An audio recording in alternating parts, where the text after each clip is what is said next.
Bonjour Babacar Fall, bonjour à tous.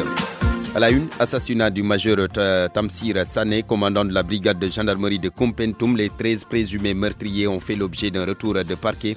Il repasse devant le procureur de Tambacounda. Son collègue près le tribunal hors classe de Dakar, Serigne Bassirou Gueye, a sorti 2 communiqués hier sur l'affaire Guy Marius Sagna. Eh bien, c'est parce que le procureur s'est trompé sur le chef d'inculpation de l'activiste. La dette de l'État aux instituts privés qui accueillent des étudiants, 8 des 12 milliards ont été versés. Propos du ministre de l'Enseignement supérieur, Cheikh Oumar Anne, invite les 2 parties au dialogue pour trouver une solution définitive au problème.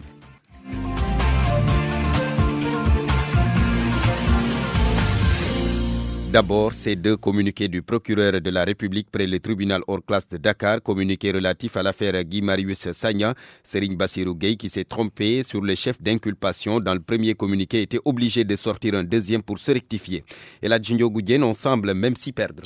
Tout simplement regrettable et inacceptable la légèreté notée dans la démarche du procureur de la République, Serigne Bassirou Gueye, qui se trompe sur le chef d'inculpation retenu contre l'activiste Guy Marius Sagna. Il invoque la diffusion de fausses nouvelles dans son premier communiqué et la fausse alerte au terrorisme dans son second communiqué, le rectificatif publié quelques heures plus tard. Décidément, quel dommage. Voir le procureur faire preuve d'autant de légèreté et de laxisme, c'est simplement renversant à ce niveau de responsabilité. Comment le maître des poursuites peut-il se permettre une pareille erreur? Une diffusion de faux chefs d'inculpation, pourrait-on dire? Encore que Serigne Bassirou Gueye a communiqué à travers ses communiqués pour ne rien dire.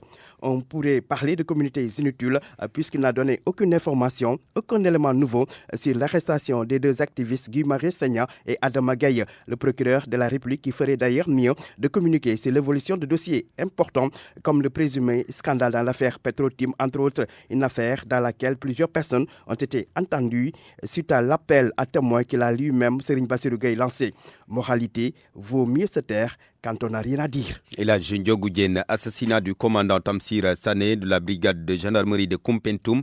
Les 3 présumés meurtriers retournent devant le procureur de Tambacounda ce mardi.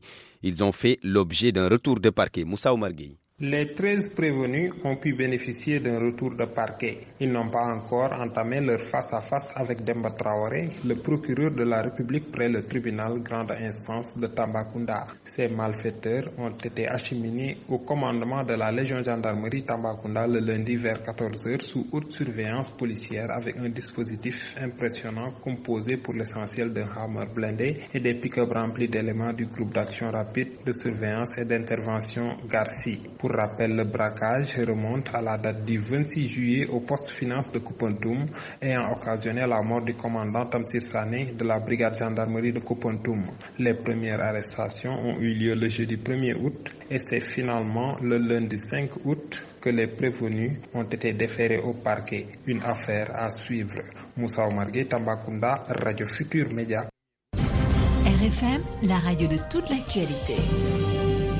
La dette de l'État aux instituts privés qui accueillent des étudiants, 8 des 12 milliards CFA ont été déjà versés. Propos de Cheikh Oumar Anne. Le ministre de l'Enseignement supérieur appelle d'ailleurs les 2 parties au dialogue pour trouver une solution et permettre à ces étudiants de poursuivre leurs études. Le voici, le ministre de l'Enseignement supérieur, avec Mohamed Nabissila. On a payé depuis 2013 41 milliards et le gouvernement s'était engagé à payer pour le premier semestre de l'année 2019 8 milliards. Nous avons engagé 7 milliards 800. C'est la totalité des factures qu'ils nous ont présentées. Parce qu'il y a comme ces différents établissements, c'est très difficile d'aller 8 milliards. Mais ils auraient présenté 8 milliards. Les 8 milliards étaient budgétisés, on était prêt à les engager. On en a payé énormément. Les 4 milliards qui restaient, le gouvernement s'était engagé à l'inscrire sur la loi rectificative des finances. On ne peut pas respecter nos engagements et on dit, voilà, vous n'avez pas montré que vous allez encore respecter ce qui reste. Alors, on met tout à la poubelle. Ce n'est pas acceptable. Les étudiants ne sont pas satisfaits. Il y a un taux important d'étudiants orientés qui n'y vont pas, qui ne font plus les cours. Il faudra qu'on évalue cela. Le gouvernement aussi n'est pas content. Donc ce système-là, il faut le revoir. Nous allons discuter avec eux en protégeant les intérêts du Sénégal et les intérêts des étudiants, en protégeant aussi tout le dispositif, y compris le privé, en les amenant à travailler dans le respect des cahiers de charges. Cheikh Oumar Anne, le ministre de l'Enseignement supérieur, effectuait sa première visite à l'université Gaston Berger de Saint-Louis. À l'UGB, des chantiers inachevés ont été visités ainsi que le château d'eau en construction. À terme, il devrait résoudre le problème d'approvisionnement en eau potable dans le campus. Le successeur de Cheikh Oumar Anne au coude, Abdoulaye Sow, veut une sécurité maximale au campus social. Il est question de filtrer les entrées et les sorties. Pour ce faire, il va installer des portails électriques sécurisés. C'est pour bien identifier les personnes qui fréquentent le campus. Abdoulaye Sow a aussi annoncé d'autres mesures. Il était à Kaolack. Ibrahim Diamé. Après un état des lieux interne de la gestion de son prédécesseur, le nouveau directeur du Centre des œuvres universitaires de Dakar déroule sa feuille de route. Abdoulaye Seydou Sow veut mettre un terme au désordre qui règne au sein du campus social en renforçant d'abord le système de contrôle. Toutes les issues auront des portes sécurisées et électriques. Ça nous permet de contrôler de manière très claire avant même les pavillons qui entrent dans l'espace et qui les sortent. Vous savez, ce n'est un secret pour personne que les vendeurs de drogue avaient trouvé un champ de refuge à l'université en se fondant seulement sur les franchises universitaires. Nous sommes en train de les extirper de l'université. Les armes blanches circulent à foison dans l'espace universitaire.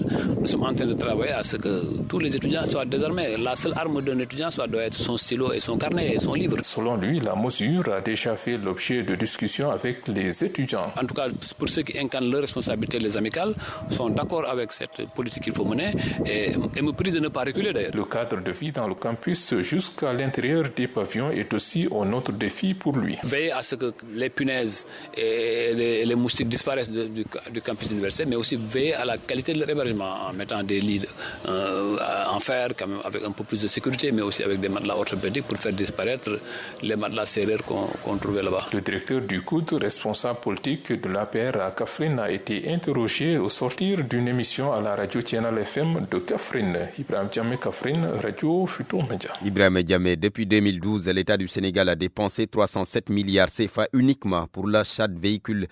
Pour l'administration, 17 milliards, c'est la facture de téléphone annuelle. Eh bien, le président de la République, Macky Sall, promet des mesures pour optimiser tout cela. On l'écoute.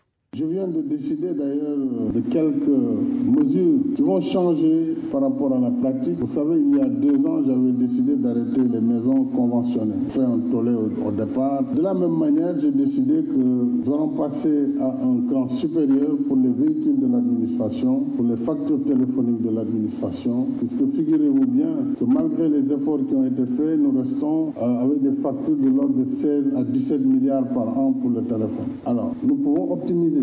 C'est ça le but des mesures, c'est d'optimiser et de mettre ces ressources dans la vocation d'apporter un mieux-être aux populations. Nous avons évalué les dépenses en matière de véhicules. Je ne parle que de ma gouvernance, je ne parle même pas de ce qui a été fait avant moi, ni depuis les indépendances, que les chiffres seraient des chiffres astronomiques. Et de 2012 à maintenant, l'État a dépensé plus de 307 milliards de francs CFA pour l'achat de véhicules. On ne parle pas des entretiens, ni de la consommation. Alors tout cela montre que en fait le but de l'administration n'est pas de s'occuper d'elle-même et de mettre autant de ressources pour son fonctionnement. On doit pouvoir optimiser le fonctionnement en modernisant nos moyens d'intervention. Le chef de l'État, Macky Sall, une administration efficace au service des citoyens, c'est ce que veut justement Macky Sall qui a lancé hier le PAMA, le programme d'appui à la modernisation de l'administration, un budget de 12 milliards 412 millions de francs CFA pour une administration plus performante. Le lancement a eu lieu hier. Et puis en plus bref, la Sénélec se porte bien. Il n'y a aucun risque de délestage. Le directeur général de la Société nationale d'électricité coupe court à la polémique sur la santé financière de sa boîte. Pape Mademba Bitey précise que la Sénélec dispose d'assez de production pour faire face à la demande.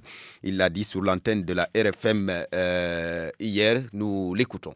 Je voudrais juste rassurer les Sénégalaises et les Sénégalais pour leur dire qu'aujourd'hui, Sénélec dispose de suffisamment de capacités de production et nos centrales sont correctement alimentées en combustible. Donc, il n'y a pas de risque de délestage. Et donc, la qualité de service, si on n'a pas d'incident majeur, tel que sera maintenu jusqu'à la fin de la pointe, Inch'Allah. Aujourd'hui, Sénélec dispose d'une capacité installée qui est suffisante. Sénélec fait correctement la maintenance de ces centrales et Sénélec également fait face à la demande d'électricité. Pape Mademba Biteye, le directeur général de la Sénélec, la région de Diourbel veut éradiquer la maladie du trachome en 4 ans de lutte. Un objectif déclaré suite à la baisse notée dans l'évolution de la maladie entre 2011 et 2019.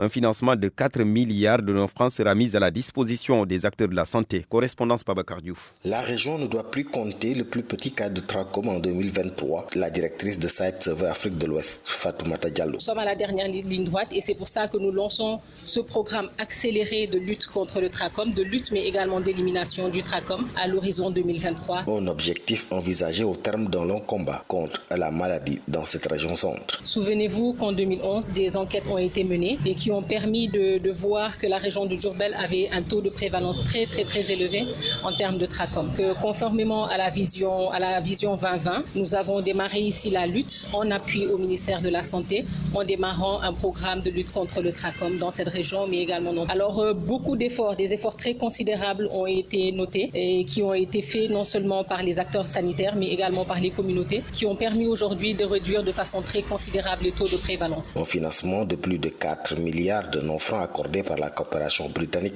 permettra aux acteurs de la santé de dérouler un paquet de services pour venir à bout de cette maladie. Des yeux, Diourbel, RFM, Babacar Diouf. Babacar Diouf, merci. La parole à Babacar Fall.